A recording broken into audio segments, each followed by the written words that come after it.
সকাল সকাল দোকানে চলে এসেছি আর এসে দেখলাম ওয়েদারটা অন্য দিনের তুলনায় ভালোই আছে। তো সর্বপ্রথম চিকেনটা দিয়ে আমরা এই যে চাপ করে নিয়েছি, কারণ চাপের আজকে অর্ডার ছিল।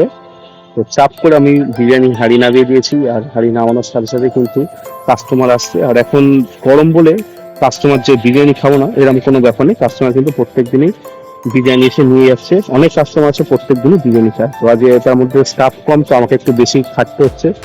আমারই দোকান, আমাকে কাজ করতে হবে। এদিকে দোকানে ভালোই ভিড়টা হয়ে গেছে দুপুর টাইমে। তো আমাদের আর একটা হাঁড়িও নামিয়ে দিয়েছি, আর হাঁড়ি নামানোর সাথে সাথে দেখলাম কাস্টমারের ভিড়টা অনেকটা হয়ে গেছে। দেখতে দেখতে প্রায় অর্ধেক হাঁড়ি হয়ে গেছে, আর এর মধ্যেই সন্ধ্যা হয়ে গেছে। সন্ধ্যার সময় একটা বড় করে হাঁড়ি নামিয়ে দিয়েছি, যেটা প্রায় 80 প্লেট বিরিয়ানি ছিল। তো লোকজন আসছিল না, অনেকক্ষণ বাদে জোম্যাটোর অর্ডার আসলো, তারপরে দেখলাম হুট করে লোক আসতে শুরু করে দিয়েছে। তার বাইরে গিয়ে দেখলাম বৃষ্টিও হচ্ছে হালকা হালকা, ওই জন্য ভিড়টাও ভালোই হয়েছে। তো বিরিয়ানি আমার শেষ হয়ে গেছে। ভিডিওটা ভালো লাগলে অবশ্যই চ্যানেলকে সাবস্ক্রাইব করো, রিভিউ এসে বিরিয়ানি খেয়ে যাও।